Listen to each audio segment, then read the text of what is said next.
Pertama sekali, pembukaan sekolah untuk fasa 1. Seperti mana yang dinyatakan dalam Pelan Pemulihan Negara, untuk fasa 1 tiada sekolah yang dibuka.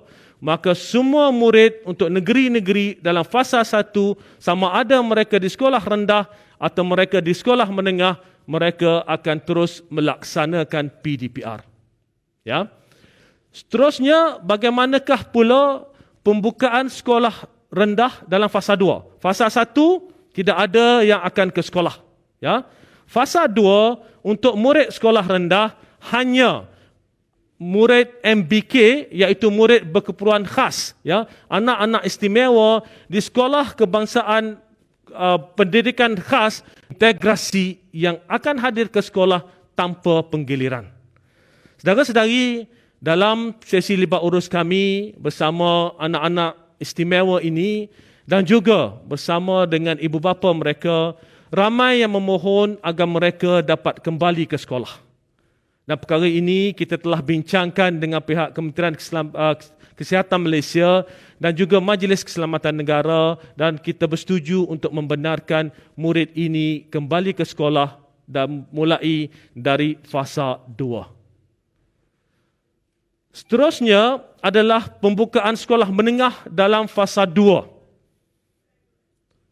Untuk sekolah menengah dalam fasa 2, selain daripada murid tingkatan 6 semester 2 IBD, murid tingkatan 6 semester 2 IBD tahun 2 dan juga program pra-universiti semester 3 di Sekolah Sukan Malaysia, murid MBK yang disebutkan tadi dan murid kelas peperiksaan antarabangsa yang disebutkan dalam senarai termasuk IGCSE, O-Level, A-Level dan Australia Higher School Certificate dan IBDP ini dibenarkan untuk hadir ke sekolah dalam fasa 2. Mengapa? Murid-murid kelas peperiksaan ini akan menduduki peperiksaan dalam masa yang terdekat. Maka untuk mengurangkan tekanan pada anak-anak ini yang bakal menduduki peperiksaan, kita benarkan mereka kembali ke sekolah dalam konteks ini tanpa penggiliran. Saya bagi contoh, murid tingkatan 6 semester 2. Mereka akan menduduki peperiksaan STPM semester 2 pada akhir bulan Oktober. Maka kita benarkan mereka kembali ke sekolah tanpa penggiliran dan mematuhi segala SOP yang telah ditetapkan. Seterusnya adalah berkaitan dengan pembukaan sekolah rendah di fasa 3. Ya, tadi pembukaan sekolah rendah fasa 2, pembukaan sekolah menengah fasa 2. Sekarang ini pembukaan sekolah rendah fasa 3. Untuk pembukaan sekolah rendah fasa 3, kalau kita ingat tadi di fasa 2, murid MBK di SKPK dan juga PPKI hadir ke sekolah, murid prasekolah, kita tambah satu kumpulan yang akan hadir ke sekolah dalam fasa 3 adalah murid prasekolah serta tadika swasta yang hadir tanpa penggiliran. Murid lain masih lagi laksanakan PDPR. Umumnya, fasa 1, fasa 2 sekolah ditutup untuk sekolah rendah. Fasa 1 sekolah ditutup untuk sekolah rendah dan sekolah menengah. Ya. Fasa 2 sekolah rendah kita buka untuk murid MBK dan sekolah menengah kita buka untuk murid kelas peperiksaan yang akan menghadapi peperiksaan dalam masa yang terdekat dan juga murid MBK di sekolah menengah. Itu fasa 2. Masuk fasa 3, murid sekolah rendah masih lagi belum ke sekolah secara keseluruhannya, hanya murid MBK yang saya jelaskan tadi dan murid prasekolah atau di sekolah tadika swasta, murid tadika swasta. Murid-murid lain di sekolah rendah masih kekal di rumah melaksanakan PDPR dalam fasa 3. Seterusnya adalah pembukaan sekolah menengah dalam fasa 3. Ya, yang kuning itu adalah tambahan daripada yang asal. Yang asal kita sebut tadi, pembukaan di fasa 2, siapa yang boleh ke sekolah, 3 kumpulan yang kita sebutkan tadi, dan selain daripada itu, murid kelas peperiksaan antarabangsa yang lain. Yang ini kita nyatakan, boleh lihat dalam senarai itu, hadir secara penggiliran, murid pra-universiti Sekolah Sukan Malaysia dan murid kelas peperiksaan awam di sekolah asrama sepenuhnya hadir tanpa penggiliran, dan murid kelas peperiksaan awam di sekolah harian atau swasta hadir dengan penggiliran. Apa yang kita boleh lihat dalam konteks ini, umumnya kalau saya boleh ringkaskan bahawa untuk fasa 3 yang hadir ke sekolah bagi sekolah menengah selain daripada murid berkeperluan khas adalah murid kelas peperiksaan. Yang detail tu adalah jenis-jenis peperiksaan yang dibenarkan hadir. Ya. Jadi, murid kelas peperiksaan awam, kalau mereka ini adalah murid asrama, maka mereka tak digilirkan. Maknanya, kalau tingkatan 5 masuk ke asrama, kita tak gilir minggu ni datang, minggu depan balik, tak ada. Ya, kita teruskan kekalkan mereka di asrama dengan SOP yang saya akan jelaskan nanti. Iaitu untuk pembukaan sekolah bagi fasa 3. Fasa 3, sekolah menengah, kelas peperiksaan sahaja umumnya. Ya, orang lain tak pergi lagi. Jelas? Seterusnya, pembukaan sekolah rendah dalam fasa 4. Okey, kalau kita lihat pelan pemulihan negara, fasa 4 adalah fasa apabila semua sektor dibuka. Namun, dalam konteks kami, sekolah-sekolah akan dibuka dalam fasa keempat ini masih secara berperingkat. Buka secara berperingkat. Jadi kalau kita lihat dalam fasa 4, murid-murid lain untuk fasa 4 pembukaan sekolah rendah, murid MBK masih hadir seperti biasa tadi kita sebut. Murid prasekolah hadir, yang ingat fasa 3 prasekolah hadir, MBK hadir. Untuk tempoh 3 Oktober hingga 17 Oktober. Ingat kita buka sekolah 3 Oktober ya. Tempoh 2 minggu pertama ini, murid lain di sekolah rendah masih belum hadir ke sekolah. Mereka masih laksanakan PDPR. Okey. Seterusnya kena tengok tarikh ya. Ini 17 Oktober hingga 31 Oktober. Right? Tadi 3 Oktober hingga 17. Murid sekolah rendah, dia tak pergi lagi. Yang pergi hanya murid berkeperluan khas dan juga murid prasekolah. Right? Masuk 17 Oktober, maka murid tahap 1, iaitu murid tahun 1, tahun 2 dan tahun 3 akan datang ke sekolah secara penggiliran. Bermula daripada 17 Oktober.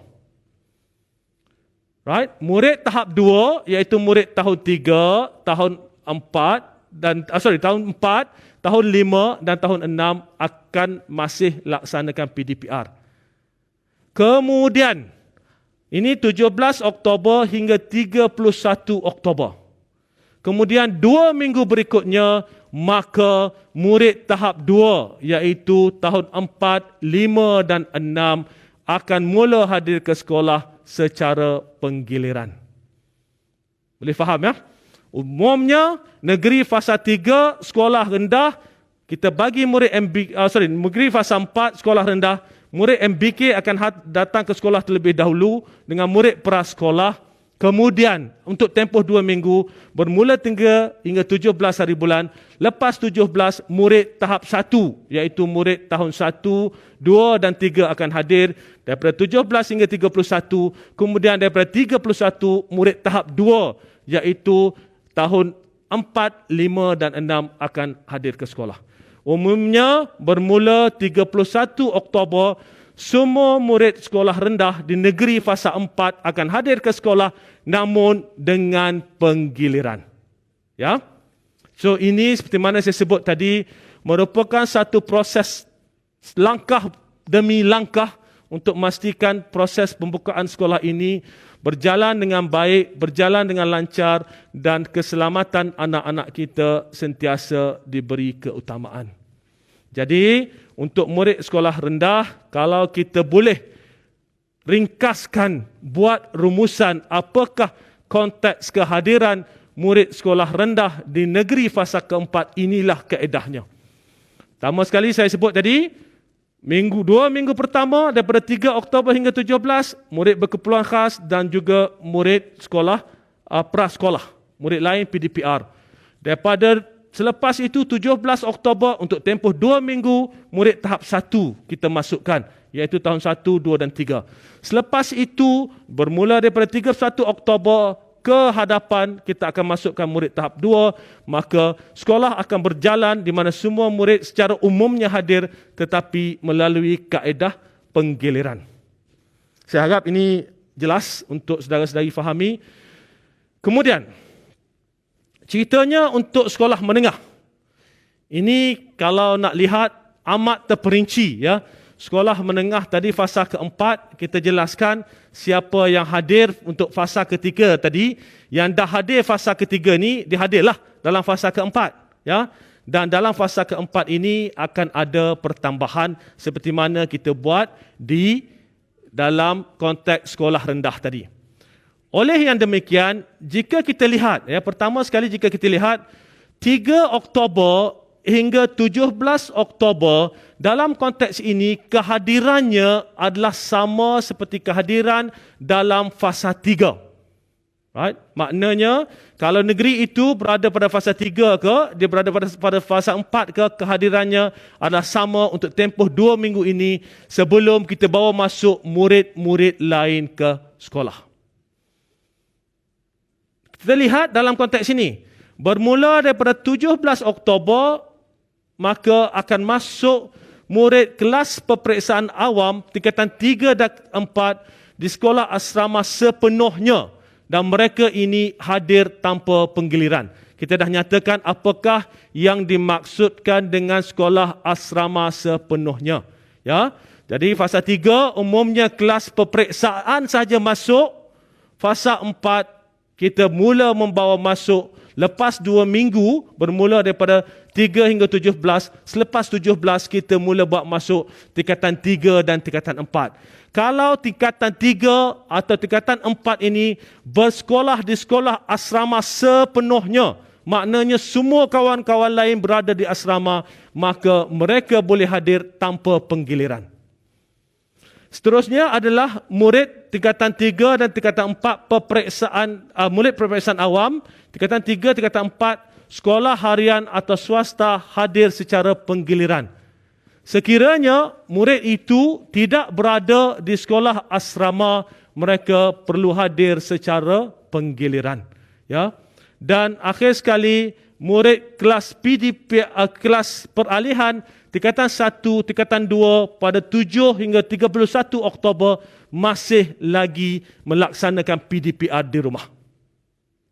Right? Kita buka 3 hari bulan di fasa keempat hingga 17 murid kelas peperiksaan, kemudian 17 sampai 31 kita tambah tingkatan 3 dan tingkatan 4, yang lain masih lagi di rumah, dan seterusnya kita bawa masuk yang selebihnya ke sekolah bermula pada 31 Oktober. Jadi inilah kaedahnya. Maknanya murid tingkatan 1 dan tingkatan 2 akan mula masuk mulai 31 Oktober sehinggalah akhir tahun ini ataupun pada 10 Disember 2021. Okey, itu untuk fasa keempat sekolah menengah.